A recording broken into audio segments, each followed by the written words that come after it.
Write that down, Fumi Saito. Write that down, Fumi Saito. What's up from Burbank, California? Welcome back. Thank you for joining us for another episode of Write That Down on the Fight Game Media Network. I'm Justin Knipper. I edit for FightGameMedia.com, staff writer at F4W Wrestling Observer Online.com. I also work for Pro Wrestling Noah, and I'm back with Japan's leading pro wrestling author, historian, and broadcast journalist, Mr. Fumi Saito, as always. This week, we focus on the Dragon, Tatsumi Fujinami, one of the most important junior heavyweights in pro wrestling history.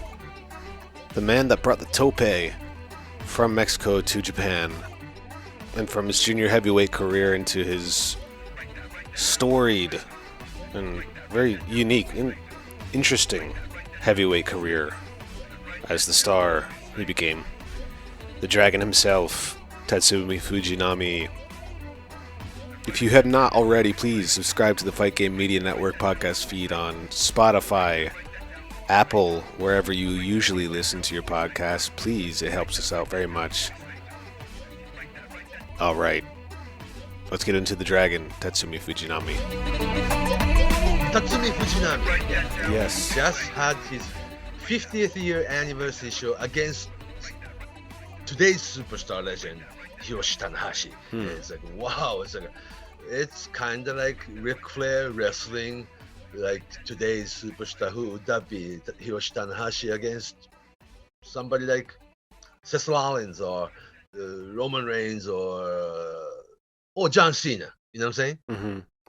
And Tanahashi always said that Fujinami was one of his number one kind of idols or favorite wrestlers or people he looked after. Someone he wanted to be like. Yeah, because probably Antonio Inoki is kind of almost too far away, right? Old enough to be his father. But the Fujinami was somebody that he grew up watching on Channel 10, TV Asahi, Friday night, primetime wrestling. All his childhood. Yeah. And I feel like they have similar attitudes when they're in the ring. They're always a baby face. Always babyface. Never seen them heel. And not once. Tanahashi did his thing, but it was a different time, so that's a different. Sure. But in general, that pure, we call it white bread, white meat, baby face. Oh yeah, and also bread and butter we call it, because he never had fancy costume. Always had short trunks. That's right. Nothing written on it. Just black trunks, black wrestling shoes. Ring jacket, like a fancy ring jacket or pink jacket or silver jacket, other things. But in ring, always had this black short trunks, not even the knee pads, all business boots. Yeah. And never permed his hair. He always had this Fujinami hairdo. Mm-hmm. The swoopy doo. He looked like he was Antonio Inoki's little brother, like little a mini brother. Inoki or lowercase Inoki or something, right? Sure. I mean, it was all this. They had a lot of the. It's interesting because they had a lot of the same characteristics, but they were very different at the same time. It's just no nonsense in the ring, like same a straight look. Wrestler, yeah. Mm-hmm. And also, New Japan was a type of company, all through 50-year history, that a lot of wrestlers come and go, right? That the Riki Choshu's faction, that the Masa Saito era, that like people like Killer Khan, like Rasha Kimura, Animal Hamaguchi, the international, that Japanese heel faction thing, and other like a strong machine, super strong machine, or UWF guys, Maeda, Takada, Fujiwara, the different faction that they were there, but they left. They came back and left again, but the Fujinami was always there, right next to Inoki. That's something, right? It changed. We'll talk about it later, but it changed when Fujinami hurt his knee and right before Inoki came out. That relationship is a defining one, I think. In Fujinami's career. Fujinami became a heavyweight IWGP champion, and also he became his own man. Yeah. Yeah, he followed in his footsteps, but things changed. It's not exactly the same as Inoki's path, Right. but Let's rewind the tape go all the way back to where he started. Well, he Mhm. was born 1953, and right now he's 68, and his birthday is December 28th. So he will turn 69 this year. You know? Wow. And he still Yeah, looks. I mean, he doesn't look yeah, not 69. bad though. Yeah, yeah. And also he's been wrestling since he was age 17. So majority of his life he's spent wrestling. Yeah. And he was born in Oita Prefecture, and there was a wrestling in his like nearby, but some 30-40 miles away from his home. He took bicycle to the show and met with Motoyuki Kitazawa, that Inoki's right hand man, that met him like a ninth grader. Fujinami told Kitazawa that I want to be a wrestler. Well, come to Tokyo. There's nowhere from Oita for this ninth grader to come to Tokyo, right? And yeah, but he I want to be a wrestler. They just had to go to the show and tell somebody that he was going to be a wrestler when he was 15. Was anybody other than Inoki, was he inspired by anybody else when he's growing up? Because he started out as a junior, so he had to develop a sort of different approach, different style when he Yeah, well, started out. he was a young lion before there was a term young lion. Well, actually, Fujinami debuted with Japan Pro Wrestling, Nippon Pro Wrestling, Hmm. not New Japan. That of course Inoki was still there. In 1971, May 9th to be exact, when he was 17. The very first match was against Motoyuki Kitazawa, where he met, Inoki's right hand man. Inoki, it was like it's up to debate, but December of 1971, Inoki was either fired by Nippon Pro Wrestling or he walked out. He was going to change the company, look into the bookkeeping, and something was wrong, and he was going to change the company. Instead, Yoshino Sato fired him or something. You know what I'm saying? That all in all, Antonio Inoki formed New Japan Pro Wrestling March of 1972. And Inoki initially had only four wrestlers. Four. Antonio Inoki, Kotetsu Yamamoto, Osamu Kido, and 17-year-old Fujinami. Then two wrestlers, who was traveling in Mexico at the time, that I said Motoyuki Kitazawa and Katsuhisa Shibata. Katsuhisa Shibata is the father of Katsuyori Shibata. That's right. So He went six on to wrestlers. become a pretty regular New Japan referee for years. Yeah, he retired early and became referee. But started out four wrestlers, two wrestlers from Nippon Pro Wrestling came back and joined Inoki. That was Inoki's guys. So Kitazawa and Shibata. So six guys altogether. It was like a small office in the same Noge dojo that they have still to this day. That was Inoki's house. Hmm. That the first thing Inoki did is to build the gym, building the dojo on his land, like on the front yard, of his house. That the way he was living with Mitsuko Baisho, the famous actress at the time, Hmm. and he fixed his house. They made it into dojo and the house where all the young talent could join. Pretty soon people like Yoshiaki Fujiwara, the Kuniaki Kobayashi, or Satoru Sayama, all these people come in. Don Arakawa, Masanobu Chris, all these people start coming in and to try out. I mean, it's off the track, but people like Seki, Tetsuo Sekigawa or Hamada later on becomes Grand Hamada, and Sekigawa becomes Mr. Pogo later on. Isn't that interesting? All Even these people. Masakatsu Funaki. Oh, no, Masakatsu Funaki doesn't come in till 84. Oh, we're talking about right at the beginning. Yeah, yeah. Oh, not just in general. Okay, so yeah, right at the beginning. Yeah, I only had six wrestlers, and all these trying, like a 25-year-old Fujiwara wanted to become a wrestler and then joined. 16-year-old Kuniaki Kobayashi come in and he became like a dojo trainee, and people like Masanobu Chris, that Don Arakawa, that all retired, and some of them are gone now. But the very beginning of New Japan Pro Wrestling, that the first thing Inoki did was to build dojo in his home. Then Korogachi come in and start training younger guys. Then of course Fujinami was like Korogachi's favorite student. Oh yeah, Masakatsu Funaki, Akira Maeda, Nobuhiko Takara, they don't come in until 80s. Right, later on. Yeah.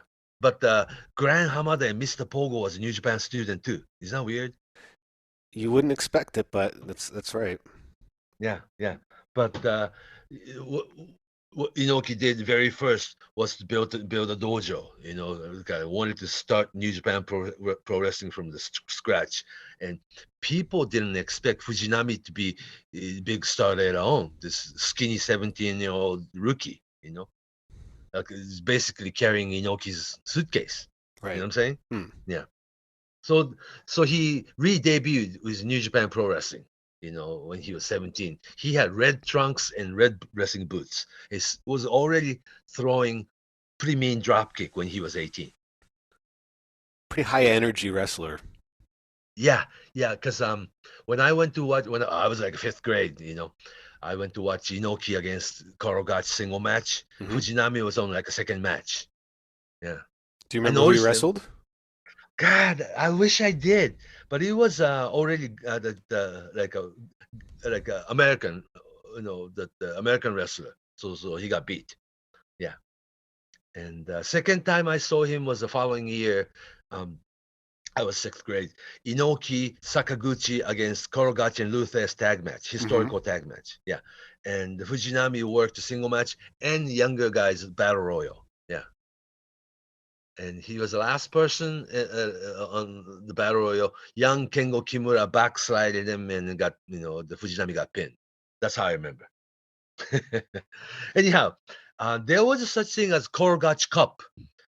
Much like your Young Lion, tournament. This, do they have Young Lion tournament still? Yeah, they're still doing it. I don't think they did it this year. But they've done it recently. They do it. Right. So before there was Young Lion Cup, there was a Korogachi Cup. And very first Korogachi Cup was actually today, December 8th, 1974.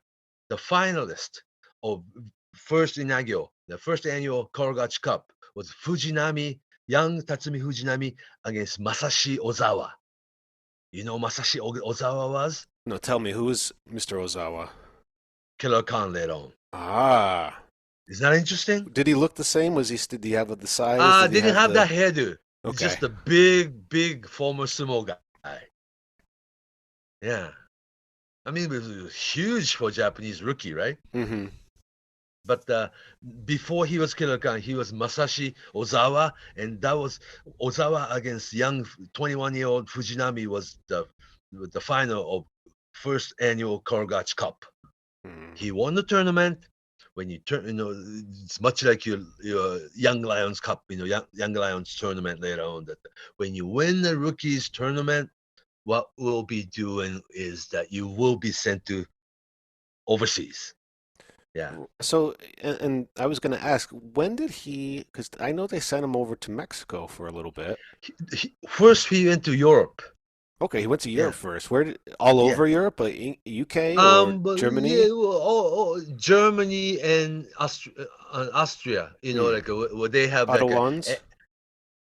Autolons and the person before that. Autolons bought that from Nicolas Serenkovic or some European, like a group of promoters in Europe. They have sets of tournament, like a September tournament, October tournament, November tournament, from Bremen to Hanover to this Austria city and in the West Germany, then the German cities. You sit there like a circus tent. You have the 30-day tournament in the same place every day, and wrestlers are staying in a trailer or something, parked right next to the tent, that kind of thing. And he spent, his fall to winter in West Germany, then West Germany and Austria, and he obviously trained, and then he was sent to Mexico. Yeah, and there was like a young Fujinami, ring Fujinami then against young Kanek. It was a very famous series of match. Then he was sent to Florida.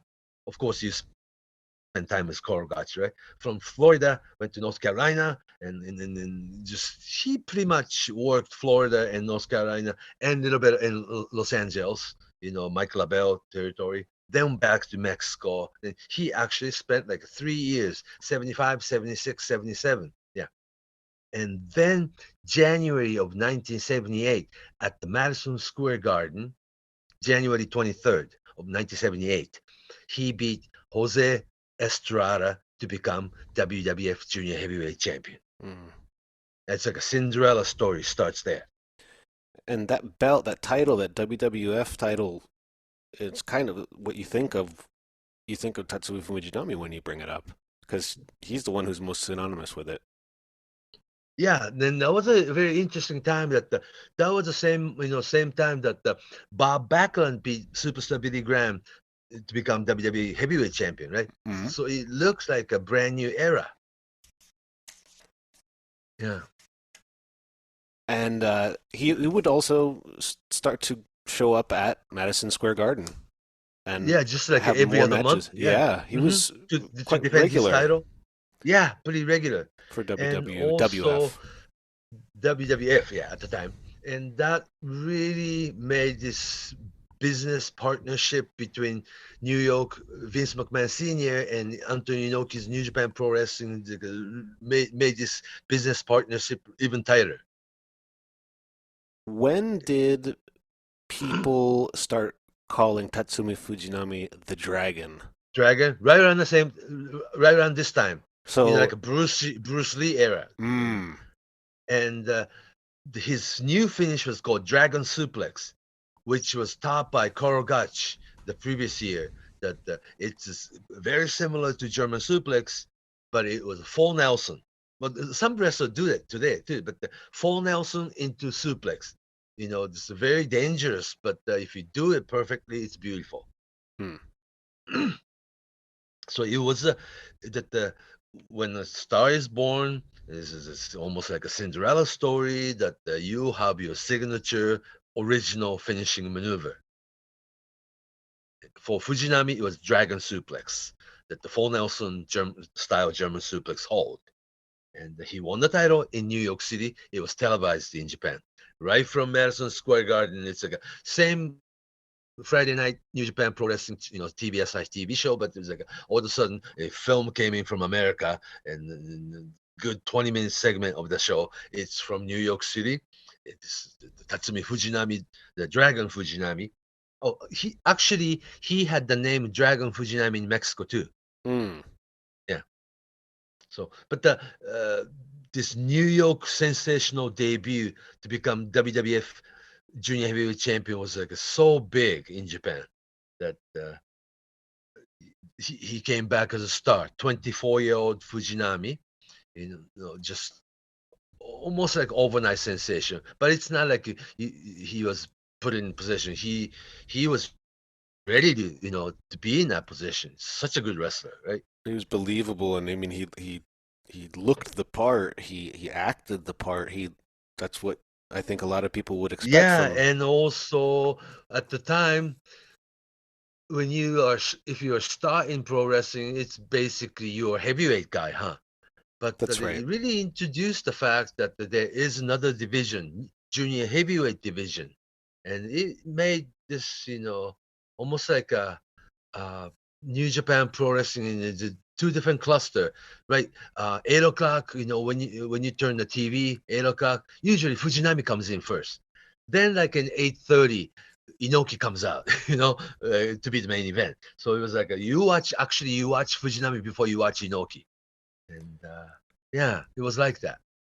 And junior heavyweight division gave a lot of like a male young wrestling fan in Japan that I want to do that. It's like people like Liger, people like Ultimate Dragon, all these people watch Fujinami, and there's a chance that you be wrestler too. You don't have to be 250-pound guy to be a wrestler.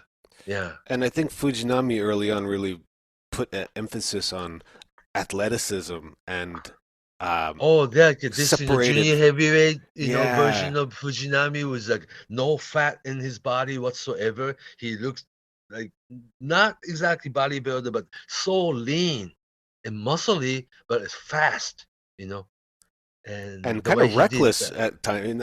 In a, I mean that as a compliment about how Mhm. fearless he was to just go through the ropes onto the floor or. That's Tope, right? Mhm. Actually, Fujinami was the one who introduced Tope into Japanese market. He was the one, He was the wow. first one That's in Japan. that's well. I mean, you think about it, you see a tope almost every show now. Yeah, or like a WWE wrestler like a Seth Rollins, or yeah, Anybody, they do that. anywhere. Yeah, or AEW, you know, not Amber, I was gonna say, but John Moxley does that, and every single Japanese superstar in different company, they all do that. Now it's Tope from Mexico, or even people like Bret Hart, were doing that in his days, right? Hmm. And it's called Tope, but when Fujinami introduced Tope in Japanese market, and he was the first person, it was called Dragon Racket. Dragon Rocket. That's right. Yeah, yeah, Dragon Racket. That's like a whoa, right? You dive onto people like Kanek or Peragayo, or even did that to heavyweight Ivan Koloff, or against Chavo Guerrero series of matches. And Chavo Guerrero Senior, Chavo Guerrero Classic was his big rival in junior heavyweight division. Hmm. Anyway, that 78, 79, 80 into 81. So he had a long 3-year run as junior heavyweight champion. Yeah. And from 81, what when was 80? Tiger Mask comes out. You know what I mean? Okay. Yeah, Things changed from 81. there.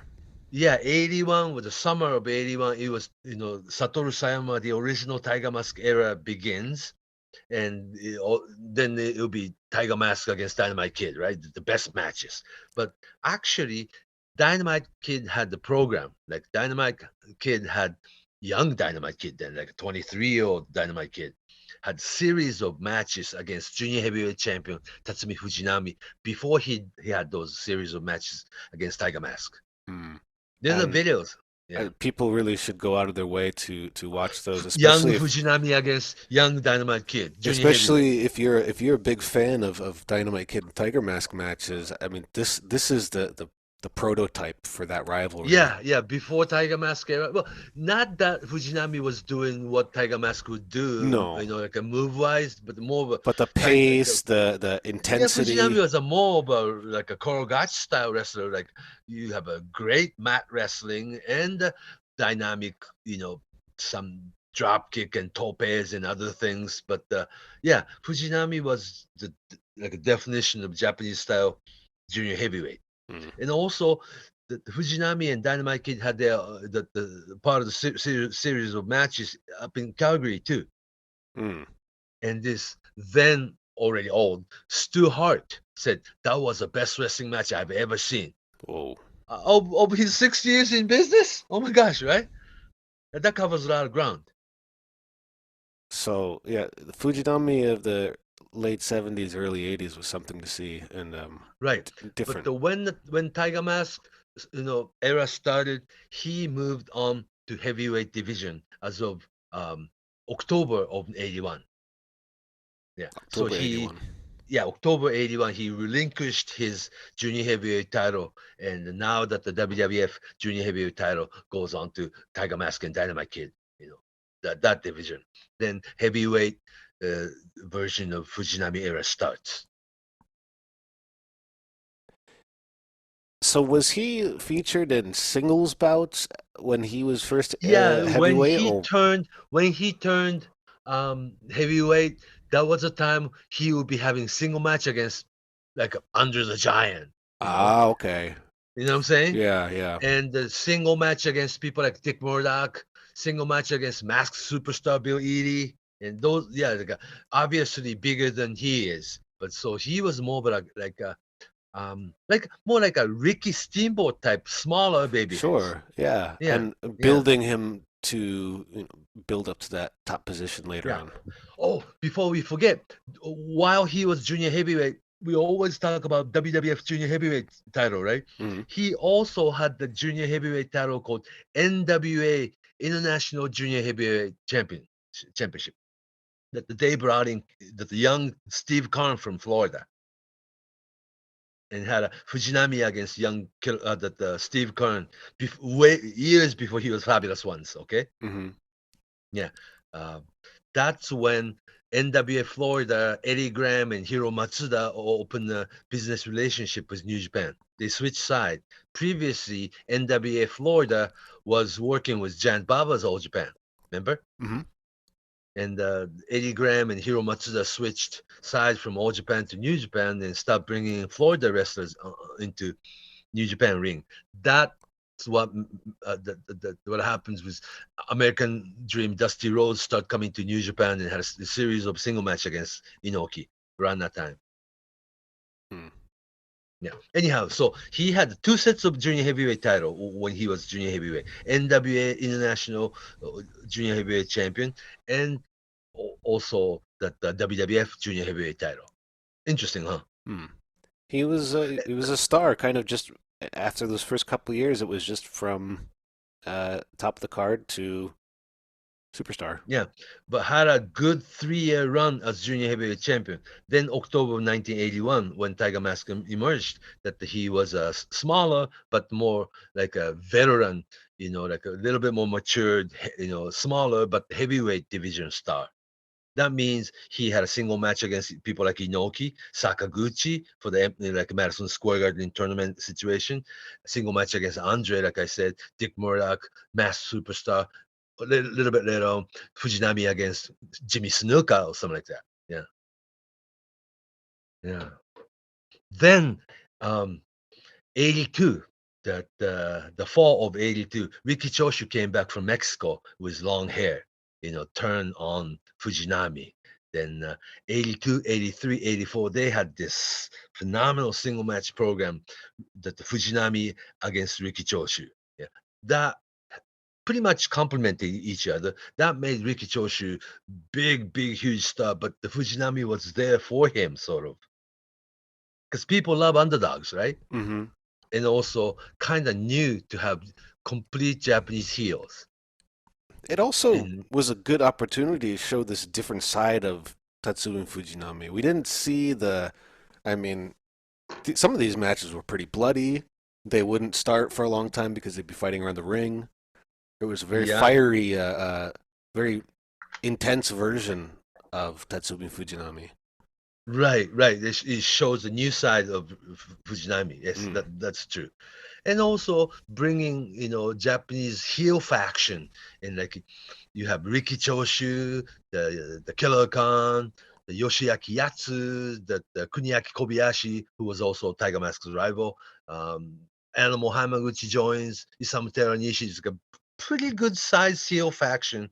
And to make this thing so realistic, they never got on the New Japan babyface bus again. They had this black bus, for the faction that the Riki Choshu stopped wearing this New Japan, tracksuit top and bottom. That he had their own T-shirt, they had their own, top and bottom jerseys, and it was always staying in different hotel, always traveled separately, and always, staying American wrestlers, hotels and separated, and they never shared the dressing room again, and just super believable heel faction in Riki Choshu. But you needed complete 100% babyface Fujinami in that picture. Does that make sense? Oh yeah, he was the perfect guy for that position. Yeah, and Fujinami is like in his 50-year career. Technically, it's a 51 year because he debuted 71, right? Mm-hmm. It's 2022, so it's actually 51 year already. Mm. It's actually Yoshiaki Fujiwara's 50 years, and Wow. it's like a sidetrack, but the Fujiwara's debut match was against Fujinami, actually. It's hard for me to envision Yoshiaki Fujiwara as a young man because I feel like he's He looks looked like that though, you know. Yeah, he's looked like he looks now for a very yeah. long When time. when he was younger too, When he was and young, he also looks old. Just his look. number one student of Korgach, Mm, mm. never complained. Yeah, so he was also wrestler because Fujinami is a good-looking young guy, and he was always like had a star look. Yeah, Very much so.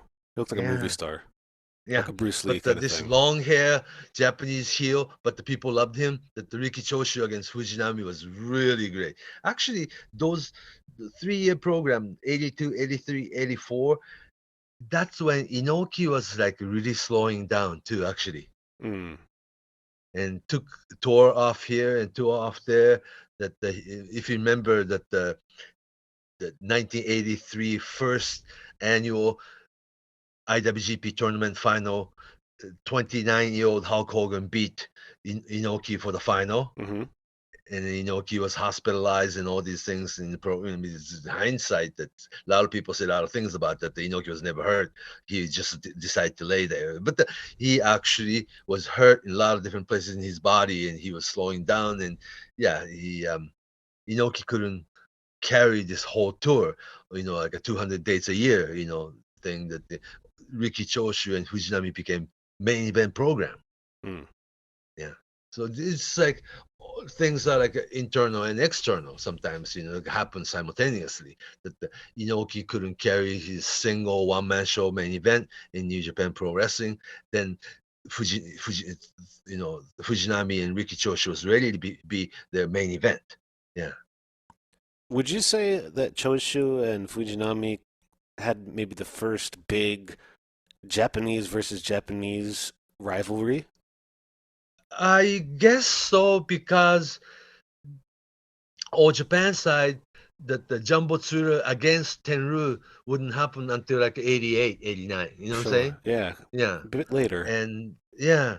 And also, like, rewind the tape a little bit. Inoki against Strong Kobayashi, the hmm Inoki against Kintaro Oki. It's like a mm one-time deal. You know what I'm saying? Sure. Yeah.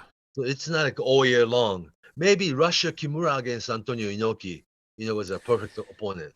Although Or a those little felt bit. like outsider versus home Right, team because type of they were the programs. stars from then defunct IWE company. So it had a Yeah, different. It was still had like a like outsider invader feeling. yeah, very much so. But the Riki Choshu, everybody knew that he went to Olympic in '72. He was golden rookie with New Japan, but didn't really hit it until this Until Fujinami. this, yeah. Yeah. And And also, yeah, it's like he was always there, but it was just like it was his attitude that changed, and he became like his own man, and he formed his own faction within New Japan Pro Wrestling. Later on, he walked out with this 15 different, his 15 guys, and moved to All Japan Pro Wrestling for 2-year period. But yes, Riki Choshu was very special, like a new type of Japanese heel. Yeah, not really I thought. heel, just being Right. I a mean, little bit in American against. term, yeah, like establishment. Yeah. Rebel, a little bit Inoki and the company. rebellious. Yeah. So challenging Inoki and Fujinami and the company kind of thing. hmm Yeah. And the perfect guys joined. Like people like Killer Khan. Yeah, it's like he's a New Japan guy, but didn't fit. Went to America and came back. Yoshiaki Yatsu, or sometimes Masa Saito come back and join him. You know what I'm saying? hmm Very perfect chemical. Animal Hamaguchi. Yeah, The pretty much. non-traditional, not guys that wear just the black trunks and black boots, not young lions. Oh, the costume, yeah, and also like people like Yoshiaki Yatsu had a Masa Saito costume. Remember? hmm hmm Yeah, the knee tights with Japan on it, and the Japanese flag on the side. Yeah, a lot of those And guys went to the States. yeah, and then wore that knee tights we call them. Yeah, Even Ricky Choshu would wear those when he was in. in America he did. Yeah. Actually, he borrowed Masa's tights Oh, in America. Yeah, he didn't have one, and Masa just let him use his. And even today, Masaki Tamiya still wears the same Oh yeah, same type. exactly the same. Yeah, so when you went to America, you gotta have that almost ugly knee tights, It's almost Then like the sometimes uniform, yeah. and barefooted sometimes. Yeah. Sure.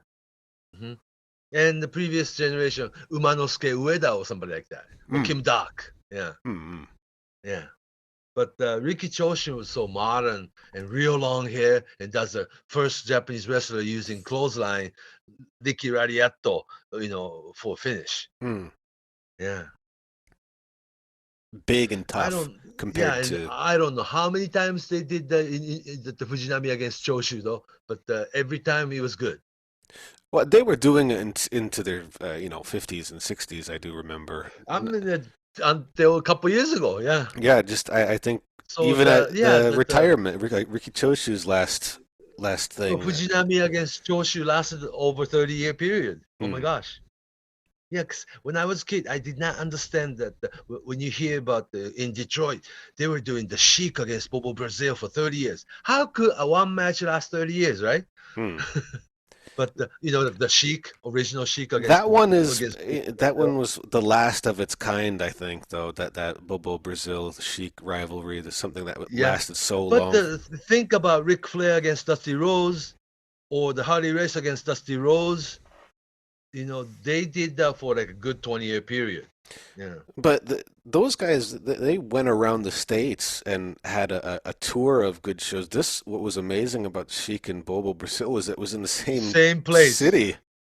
It was the Yeah. same, and it was pretty weekly too. Portland had a similar, what Yeah. is it, like a well, Northwest. not momentum, but they didn't. They would have that, and it's I guess it's not the same, but okay. Regardless, But sometimes it's this local feud, just I don't want to say domestic, but your favorite matchup will last forever, sometimes.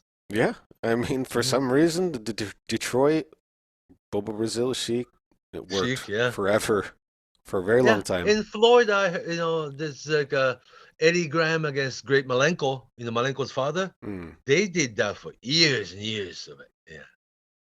Well, in the same way, Antonio Inoki against Tiger Jeet Singh, they did that for yes. 15 years, all year long. Well, Giant Baba and Abdul the Butcher, almost same content, same kind of match, but they did over and over and over and over. But this Riki Choshu against Fujinami, the matches were always good. Yeah. They Then were. there's okay, go ahead. Oh no, no, I was just I'm gonna. listening. No, they were. I was just gonna say they're very. Those matches, especially the first three, I think early on were Mhm. so like what's it? Like high. There's like a high tension to everything. It's really high intensity, kind of like dramatic. Yeah, yeah, yeah. And actually, the one championship was at stake. WWF International title. There was such thing Hmm. then. Fujinami came into Madison Square Garden as heavyweight in summer of '82 and beat wrestler Gino Brito and to become WWF International Champion and brought the belt home. Then Riki Choshu beat Fujinami to become WWF International Champion in Japan. They exchanged that in a little bit.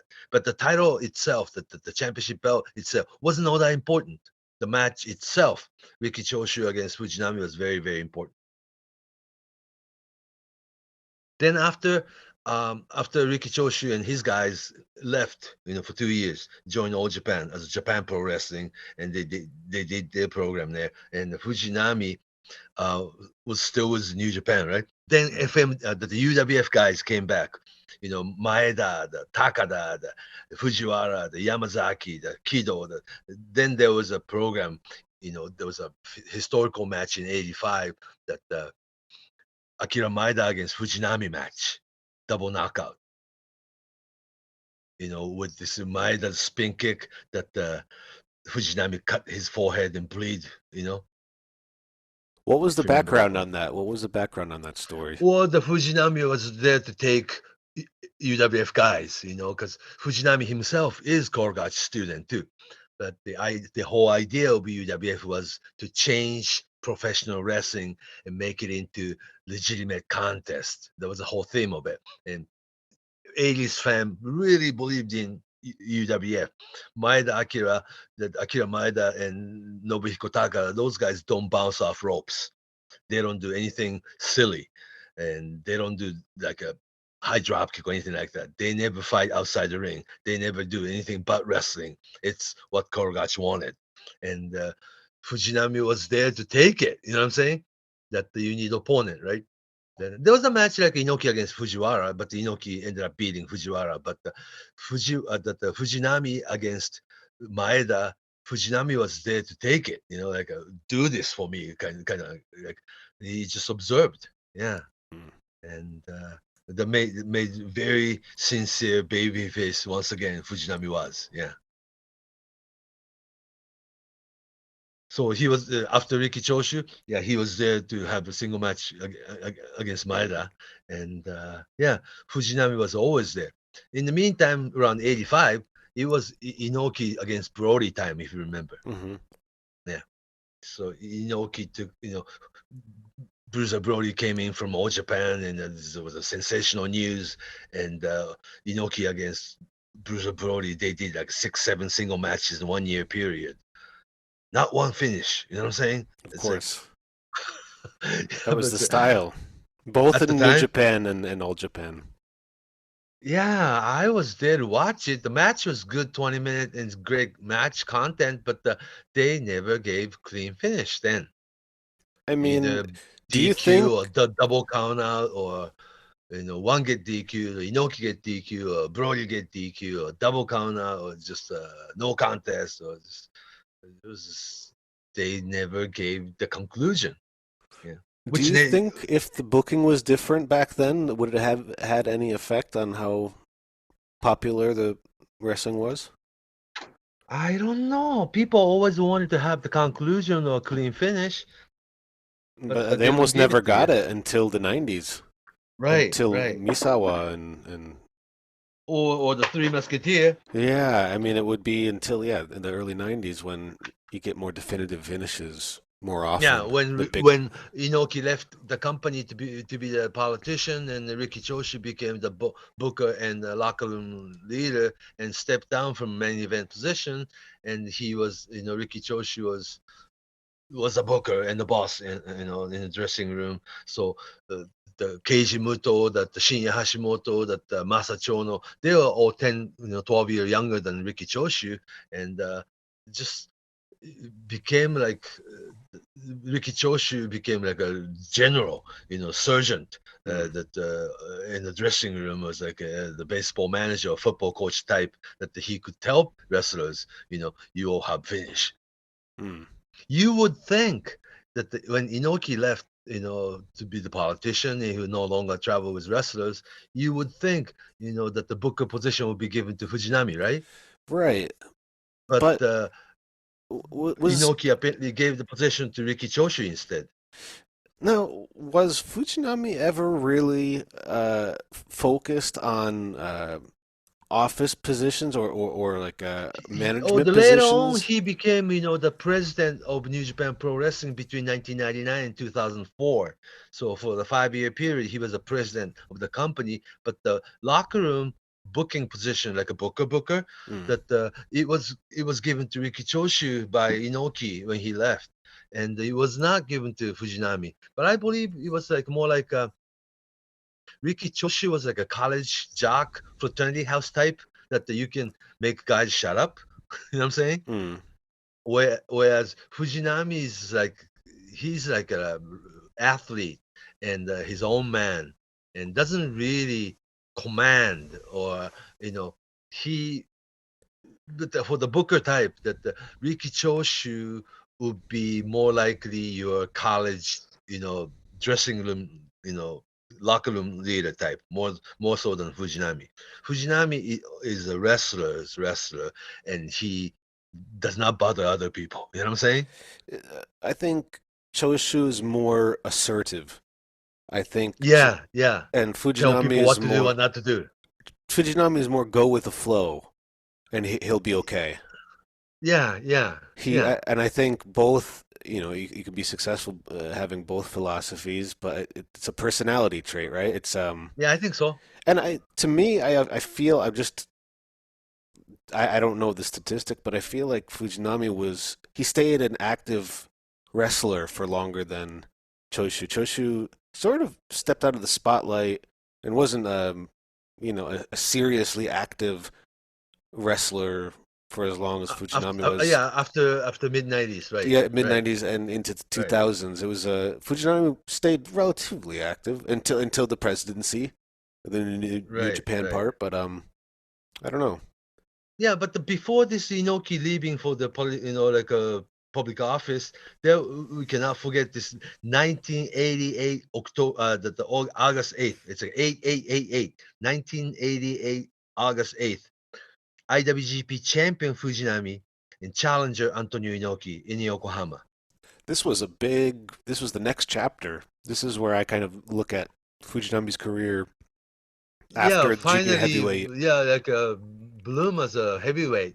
There was like a Dragon Fujinami revolution that he finally challenged Inoki. It You had been about know, 10 years. It felt realistic. It felt like the right and time. locker room, confrontation, which was videotaped, and he basically Fujinami left, country, and first he went to Portland and beat Grappler to become Pacific Northwest champion, if you remember. Then he brought in Kerry Von Erich in 1988. He beat Kerry Von Erich in Tokyo, Korakuen Hall, to become world-class world heavyweight champion. And to start collecting belts. You know what I'm saying? And he was also UWA heavyweight champion in Mexico too. And a little bit later on, 91, there was a unification match, IWGP champion Fujinami against then NWA World Champion Ric Flair at the Tokyo Dome. In Japan, Fujinami beat Flair to become double champion. That was a lot of Americans' introduction to Fujinami. Fujinami, right. Well, there's the Which first original era at wasn't MSG, exactly like his prime time physically, though. no, that's the thing. Yeah, it's I mean, he had his first moments in Madison Square Garden, but that was a Young different. Fujinami when he was 24, But that was so good. but it was hard it was hard for the whole world to see that. A big portion of the states got to see it, but wrestling on TV in the '70s, it was more regional still. Sure. Cable wasn't as prevalent, No, not till 80s. and after during, that, that's when Fujinami got and the Fujinami chance. was in Japan pretty much full time in his prime Yeah. time. But Yeah. I remember the special show with him and Flair very clearly Right. back then. Because it was like a Tokyo Dome era, Yeah. not the Sumo Palace, but it's like a big show being held at the Tokyo Dome, like a stadium size show, Felt like a big pay-per-view deal. era. Yeah, A lot of yeah. WCW wrestlers on the Yeah, same card. yeah. Starcade in Tokyo. Yeah. That had a famously confusing finish. Right. And in Japan, Fujinami beat Flair and wore the belt. In American TV, that they got the belt back because there was a over the top rope DQ right before the finish, and the wrong referee counted. One or that what's his referee's name? The later on ECW manager, Bill Alfonso. Alfonso, saw the over the top rope DQ, but instead, that the Tiger Hattori came in and pinned that counted the 3 for Fujinami's pinfall. Yeah, so this is like All convoluted. creative. Yeah, very, very creative finish, I should Yes. say. But so in Japan, at the building, people left Tokyo Dome thinking that Fujinami conquered the world. Yeah. How But long anyhow, did that last? Then there was a talk that he did go to Florida, for next pay-per-view, like a Super Brawl. And in Japan, it was called, that the rematch from Tokyo Dome. But in America, WCW pay-per-view Super Brawl, it was Ric Flair's title defense against Fujinami. Presented differently. Oh, well, yeah. But Fujinami, going to Florida all by himself and had a single match against Flair one more time. It was good. Because Fujinami wasn't working WCW, was clearly outsider, but he had a main event position in WCW pay-per-view situation that they don't do that much, right? Usually WCW pay-per-view means like you have the Lex Luger or somebody, right? Sure. Or Sting, yeah. Yeah. But Great Muta. all of a sudden, Fujinami from Japan challenging Ric Flair for the main event. Very special occasion. Yeah. It was big. Yeah, I think so. But let's rewind a couple years because we were talking about Antonio Inoki. Right. Final single match against Fujinami. And this time, Fujinami IWGP champion and Inoki was a challenger. Yeah.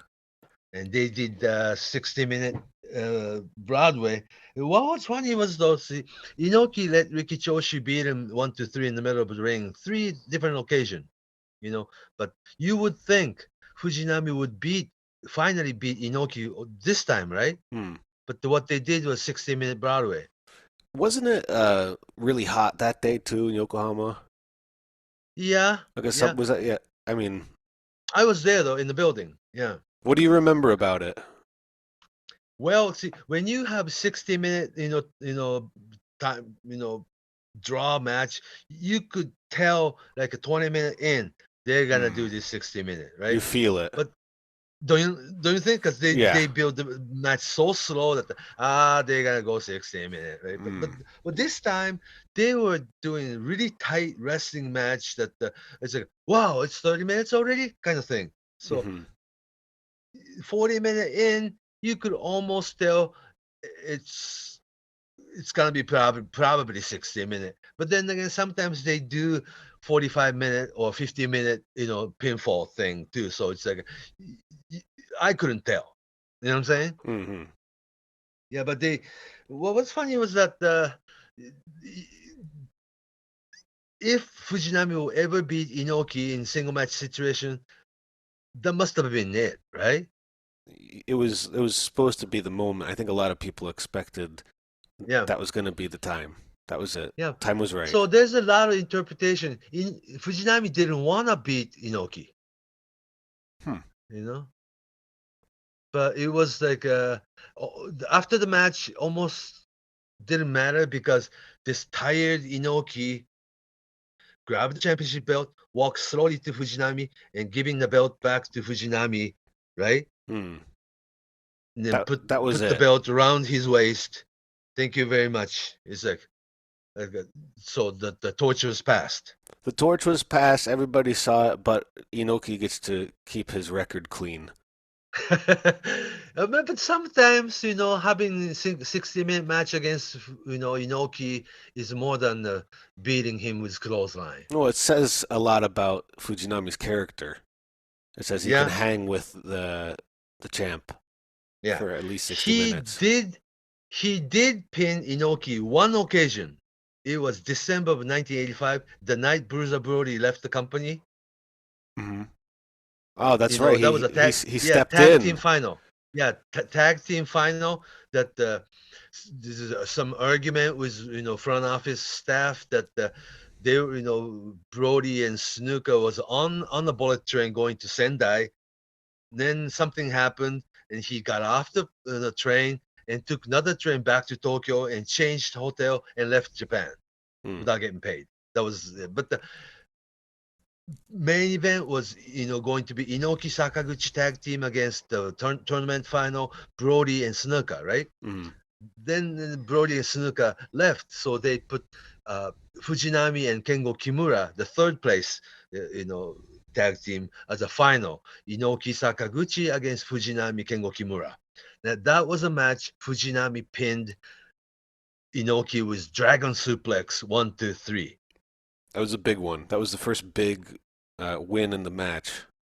Yeah, and almost everybody forgot what happened with Brody that night. Very good smart timing. booking. Yeah. But that was the only occasion that the 1988 August 8th IWGP Championship match, champion Fujinami against Antonio Inoki challenger. That was 60-minute Broadway, which was just as good as beating Inoki is in my book. Yeah. So from that point, because it's a match they've talked about to this date. Would you say it's his most famous match, Fujinami? Fujinami's match, yeah, because Fujinami himself talked about it, because he occupied Anthony Inoki for 60 minutes all to himself. It was a happy moment. I mean, don't let anybody touch him. It's like I had Inoki for 1 hour all to himself. It's like wow. So that's how Fujinami looks at it. And from that point, it was kind of soon after that Inoki would retire and but didn't retire, but move into politics. Politics and come back to maybe once or twice a year for a Tokyo Dome situation, have very special single match, but not really full time ever again. Yeah. Then Fujinami hurt his back during Vader match in June of 90s and 89 following year. Yeah, he had a herniated disc in his lower back, and it was Vader's match, and he took a year off, 89 to summer of 90. He was gone for the whole year. Yeah, but that's when Muto and Chono and Hashimoto really became main event. That's interesting,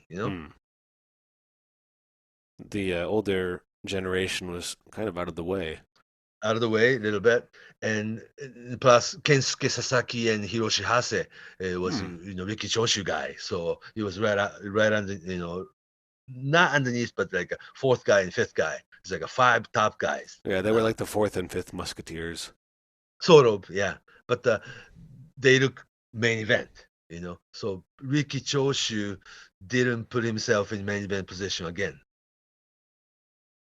Yeah. Then Fujinami came back, and 91, and there was a Ric Flair match at the Tokyo Dome we just talked about. And he didn't retire, then all in all, Fujinami ended up having 5th reign, like a 5-time IWGP champion, right? And didn't quite have a full-time schedule again, but he was a president of New Japan Pro Wrestling between 99 to 2004. Then he resigned, and then he formed a new company called Muga World Pro Wrestling. Muga means selflessness. Is that interesting? Well, it's Muga is a Zen term, like Zen Buddhism. Muga World the Pro Wrestling. Muga, selflessness. Interesting. Then they switched name to Tradition 2008 on. That's the company he still runs, like Fujinami office. And that's run by his son, who's also a wrestler, the Leona. Yeah, Leona. Yeah, they just had Fujinami's 50th year anniversary show, and he wanted to have a single match, and Hiroshi Tanahashi wanted to have a single match with Fujinami. Yeah. And he did. Oh, okay. Also, before I forget, Dragon Suplex, the full Nelson, suplex hold, much like German suplex, but the full Nelson one, it was introduced by Fujinami, right? And Tope was introduced by Fujinami. And one more move, that the leg sweep, like a dragon screw, that the little bit later on, Muto brought in, and then they do the leg sweep and do the figure 4 leg lock. That move. Dragon screw, leg whip. Yeah, leg whip. That was also introduced by Fujinami. So he's the father of Dragon Suplex. He's the father of Tope, Dragon Rocket. He was the father of leg sweep, Dragon Screw. Yeah. So he really introduced as an originator. Yeah. Very important.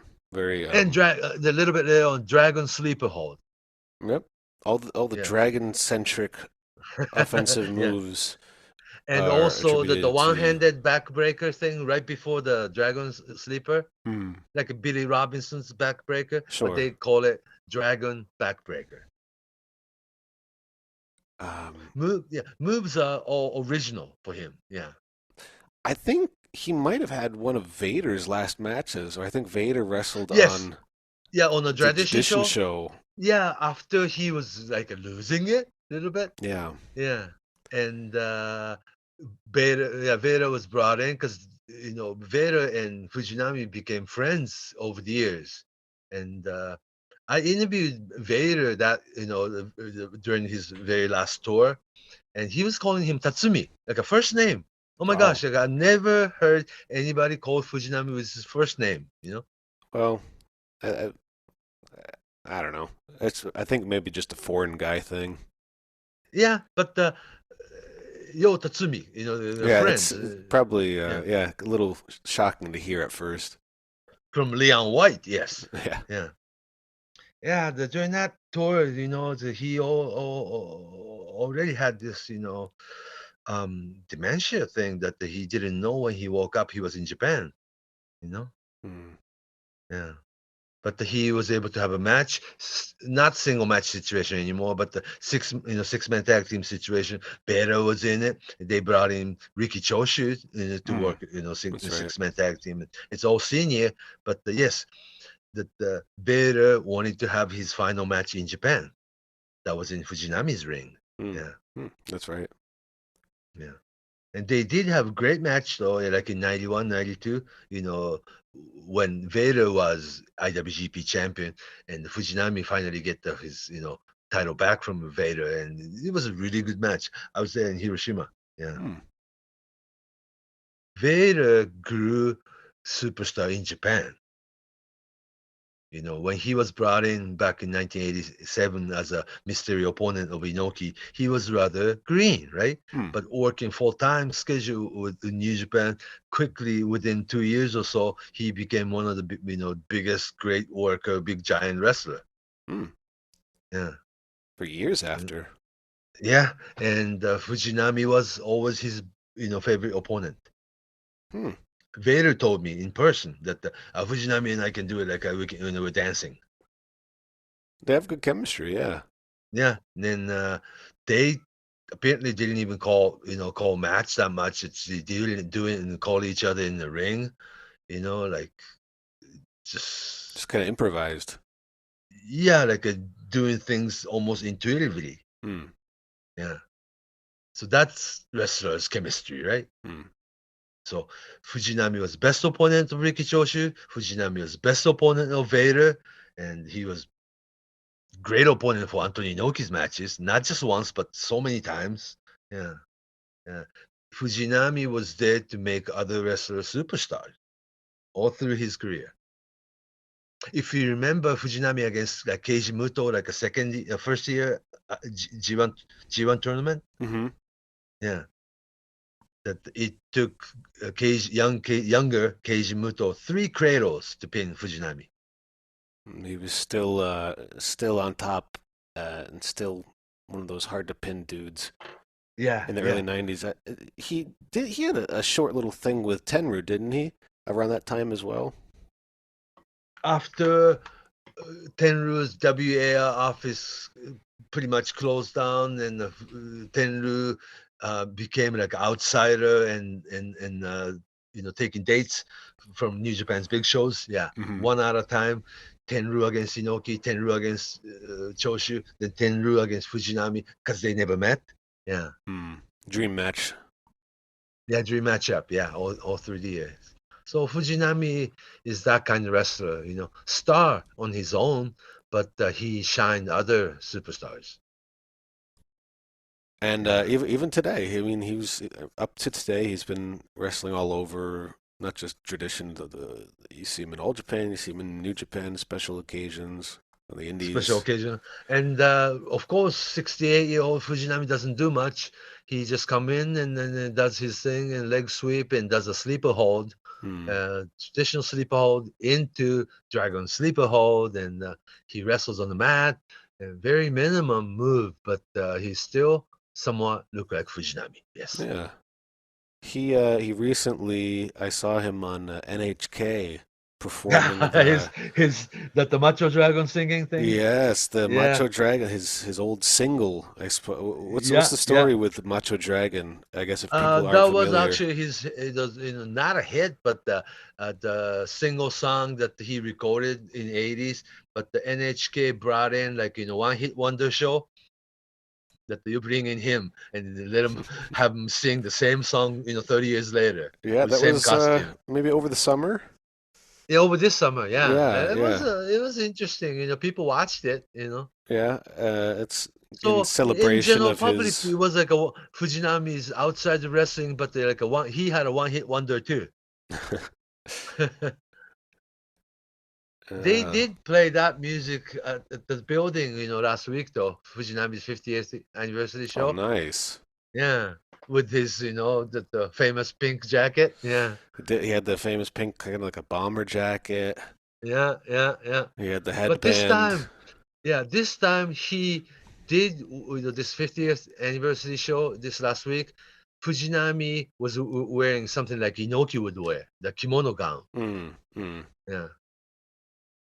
And he did come out with Inoki Bomaye music too. So they played all the his theme music from first Dragon Suplex music to Macho Dragon music to early 90 music to the recent music to Inoki's music. Like they mixed the entrance music, and it was like yeah, it was interesting just to hear the entrance music, and brought in Hide Tanaka old ring announcer from New Japan days, and had him called in the ring. And And also, yeah, because they brought in Kitazawa, they brought in Chono, the Fujiwara, Choshu, and Muto in the ring to celebrate it. Yeah, it was like so it's a like high school reunion. like alumni, yeah. So New Japan's just 50 history was right there. It's just like a very happy moment.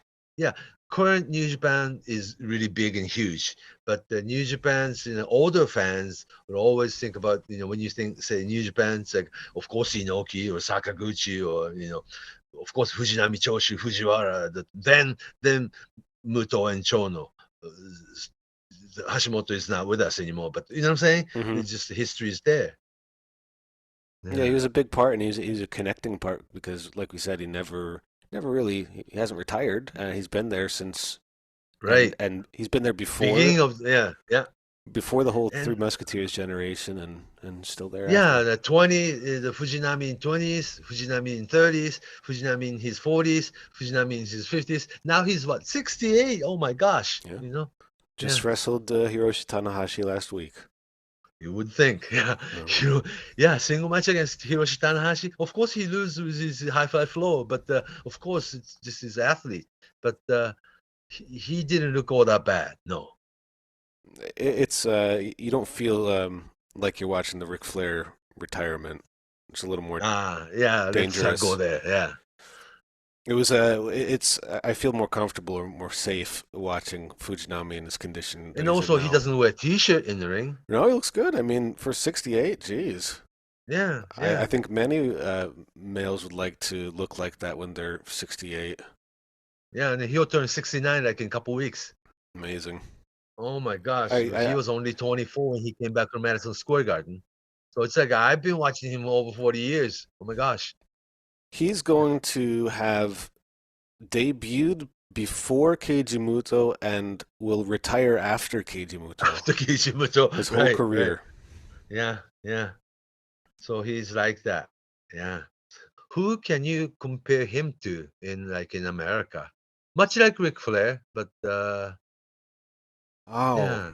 it, yeah, it's tough because I can't immediately think of somebody that was first off a junior heavyweight and kind of kind of switched the That's perception right. That's right. That's right. That's of right. his character, and he became a And more of he a evolved. heavyweight, big time champion. And the wrestler against American superstars and wrestlers against Japanese superstar. You hmm know, Fujinami had all kinds of different matches.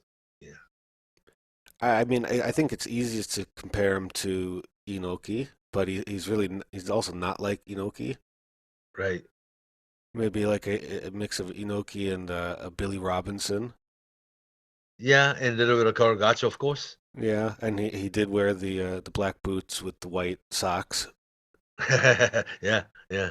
And nothing right, no writing on the back. Yeah, Mm. just plain black trunks always. Not even the knee pads. Yeah, it's hard to. I don't know if he has any peers or people to compare him to. Even his peers like Riki Choshu were actually so different from him. Yeah. Then Riki Shoshi made sure that his boots is always white boots. Hmm. Yeah, always. Different than Fujinami. Right. Black trunks though, and Riki Choshu became star with his long hair too. That's right. Yeah. Fujinami's hair was always short, clean cut. Yeah, Fujinami's still going. Yeah. And I think Okay. if people want to I watch think we that, covered. Yeah, it's like we just was talking. Just go back and forth. It's like all 70s stories into 80s and all of a sudden 90s, but we went back to 80s and now 2000s and all of a sudden 2022. But yeah, I don't think it was possible to go through Fujinami's all 50 years career in 1 hour podcast. But I just wanted to give this feeling that we watched him. Yeah. yeah, and that he's still there. Yeah. So let's enjoy him while he's still with us.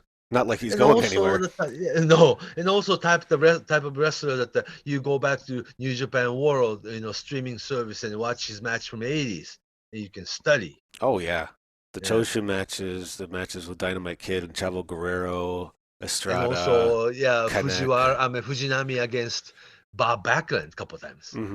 Or him versus the young UWF guys and like Oh, Takara yeah. and Maeda. Especially Maeda. Yeah. I think what made him special is how he never really had to change anything about himself. The situation would be so Yeah, and had a drastically different type of different. opponent and still had Fujinami match. And he always had a interesting, authentic, charismatic reaction to what he was doing Selling. in the ring, Yeah. to selling, Yeah. to getting into it. That's one of the fun parts of watching Fujinami was to see how into it he would get. He's a fired up dude. He's a fired up, like in Inoki, that same kind of energy. You know what I mean? And very interesting to be babyface only for 50 years. But when you watch him for a long time, you couldn't think of him as anything else. Right. Like, Because most it's hard wrestlers to. go back and forth, and yeah. He's consistent. He's maybe like a John Cena in some ways. Probably, yeah. That might sound But John crazy to Cena some, had denim but on, though. Very similar not to John not Cena's about position not a comparison costume. To the wrestling skill or anything like that, but what they represent or Yeah, consistency. the Yeah. consistency and the I guess people are extra loyal to these wrestlers. And the really, connection, yeah, like a non-verbal connection with very live deep crowd. connection. Yeah, I think audience. actually maybe Tanahashi might be the best comparison. Sure. But Tanahashi has flashy costume. That's Tanahashi has. There's a comparison of the basic. The fundamentals are similar, but Tanahashi has his own, not only his own career, but his own flavor that he added Of to course. his And persona. he's a cool looking guy, superstar look, gray hair dude. He's like a all rock these and things. roll guy. Yeah. Well, the air guitar. But the Fujinami was always bread and butter, basic bread and butter guy. And he might be the last one, huh? I guess so. Yeah, to be that. Yeah, it's like Is Fujiwara still active? yeah, he's in fact tonight I'm going to Fujiwara's 50th anniversary show. Wow. Oh, is that at Corcoran? Run by Satoru Sayama, original Tiger Mask. Oh. And also Toei Ishikawa's 30th anniversary show. Who is scheduled to be on that show? Wow. A lot of the different those are the names, but the original Tiger Masks guy, strong style pro wrestling guys, and the Tiger Queen, the female Tiger Mask. Oh, is this the tradition show? It's not a tradition. Or the Tiger Mask one. Yeah, strong style pro wrestling. Yeah. Tonight. I'm going there tonight. Yeah. Sometimes it's called real, like a real pro wrestling. They changed it. Right. Real Japan. Real Japan. They That's right. switched the company structure and they recently renamed the company Strong Style. SSPW. Yeah. Yes. Strong Style Pro Wrestling, run by Satoru Sayama, the original Tiger Mask. That's right. I see. Yeah, so it'll be interesting. So it's a different kind of flavor. It's like almost like a early 70s New Japan type of atmosphere. Mm-hmm. Yeah. With some of the wrestlers from that era in the building with you. Yeah, I think so. And who's like a 76-year-old Fujiwara still be doing the submissions and headbutts. Mm-hmm. That's all everybody wants. Yeah. Interesting, huh? Mm. Because Fujiwara, the submission master Fujiwara's debut opponent was Fujinami. Mm.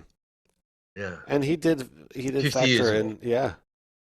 And when we talk about Choshu and Fujiwara had their own relationship too, and he's a part of that early '80s breakout in early New Japan. Yeah, for sure. Yep. We'll probably have to do an episode on him someday. Fujiwara, of course. Well, let's do that. Yeah. And also, what they all have in common, one time or another, Fujiwara, Fujinami, Riki Choshu, they all carried Inoki's suitcase for a while. Mm-hmm. Yeah, there's Riki Dozan tradition. And all connected in some different ways, but to Karl Gotch. Yes, definitely. So it's more interesting if you dig through these, the relationships and how they turned out. Yeah. I think so. Influences. Yeah.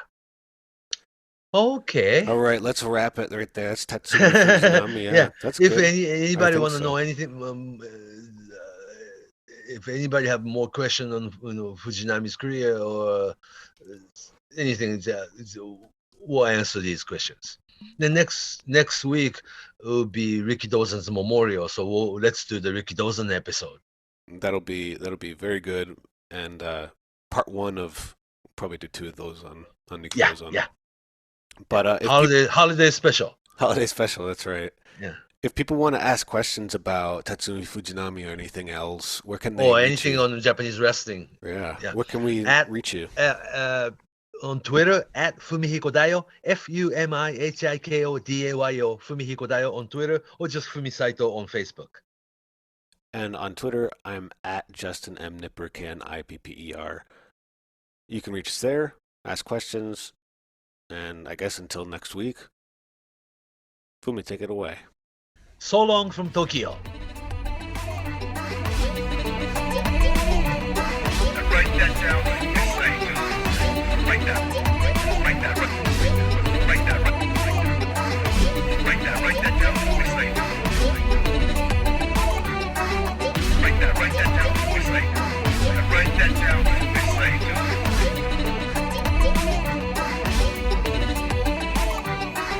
Write that down.